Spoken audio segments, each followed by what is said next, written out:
Alright, so we have an issue here. I mean, I like to just go and play casually through video games, but I can play New Super Mario Bros. U to 100%. That's this one here. I keep accidentally completing 100 games and I don't mean to. I completed Fruit Ninja. I didn't know you could beat it. And welcome to the Nintendo wall, every jock's greatest fear. But we need to find something that we just cannot complete, no matter how hard we try. And so what we need to do is find something that changes the control style often, something that brings back an old play style, and yells the name of the game when you put it in.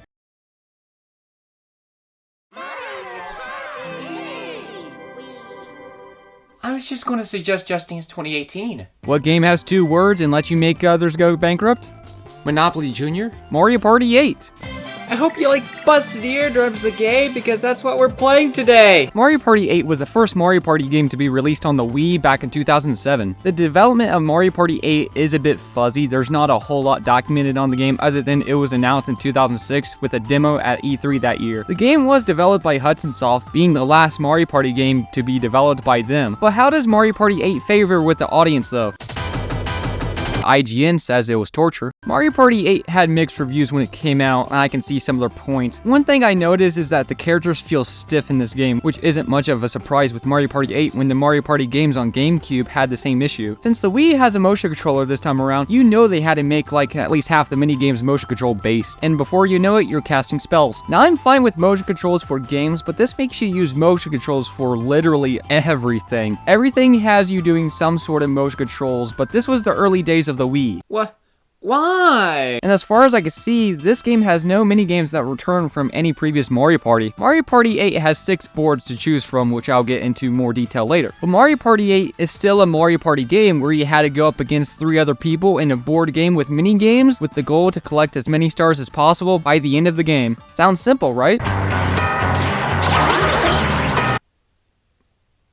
Okay. Each board has their own charm or personality behind it, and some are better than others. But the boards are what makes a party game a party game. If there were no boards, then the game would suck. Surely it can't suck that bad. DK's Treetop Temple with you being able to ride barrels, swing on vines, but I have to say, this one feels off. Sure, it's supposed to have the theming of jungle hijinks from Donkey Kong Country, but the map just feels flat. Goomba's Boardwalk is quite chill and cool with you being able to ride dolphins, visit a pirate ship, and the Super Mario Sunshine theming all around, and this is the only board to go in a complete straight line, almost like a race to the finish. The King Boo's Haunted Hideaway, where you'd explore a spooky mansion, but this is completely random with the layout when you start, so it would always have something to catch you off guard every single time you play. Shy Guy's Perplex Express, taking place on a train, which is okay. I know some people may like this map, but it just feels like another Mario Party board rather than being, whoa, they got that? Koopa's Tycoon Town, which I can't tell the difference, allows you to invest and earn interest. This one seems the more normal out of the rest. Not saying this from a Mario Party perspective, but I'm saying this board totally seems like something you might see in an actual city. And then finally, Bowser's Warped Orbit, being the only unlockable board taking place in outer space, having no stars at all on this board, so you must use a special item exclusive to this board, with the goal being actually opposite to any other Mario Party game, with the winner reducing everyone else's stars completely. All these boards are okay, but I can't complain, it has Koopa's Tycoon Town.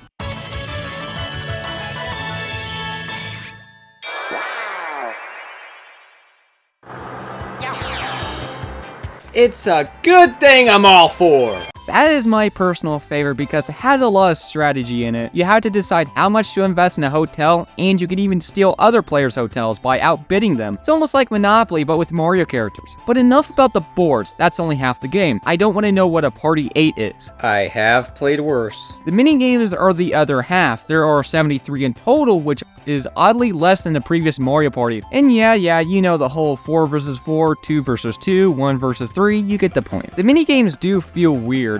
It's almost like they started development on the GameCube, and the same situation with Twilight Princess, they just shifted development over to the Wii. The motion controls sometimes just feel shoehorned in. Some minigames have decent motion controls though implemented, but others just don't feel good when playing. In which I wouldn't be surprised if this is actually the case, because Super Paper Mario had this situation where it started on GameCube then got put on Wii instead. And what also makes me think that too is this. This is incredibly confusing. I think this might be the only or one of the few first-party Wii games to not take advantage of widescreen. But how does Mario Party 8 stand out from the rest of the Mario Parties? When playing the game, there is a new item mechanic introduced with now the candy items. And of course the motion controls and the new boards and minigames, that's what make this game stand out from the previous games. And we do get a new list of characters playable this time, with returning ones, but some characters got removed. But other than that, the gameplay is mainly the same as the other Mario Party games. Each player rolls a dice to decide who goes first. Once everyone has had their turn, a minigame would play, and basically repeat that until all the rounds are done. I didn't like the minigames at the end of the rounds when I was younger, but now I kinda appreciate them, and basically repeat that until you get to the end. But the party mode is only a portion of the game. Wait a minute, I'm not playing Mario Party? We have other modes to go into as well. They're mainly either repeats of party mode or just quick throw-ins. I mean, we got bowling, so it must be good. While there's nothing wrong with Mario Party 8, it's just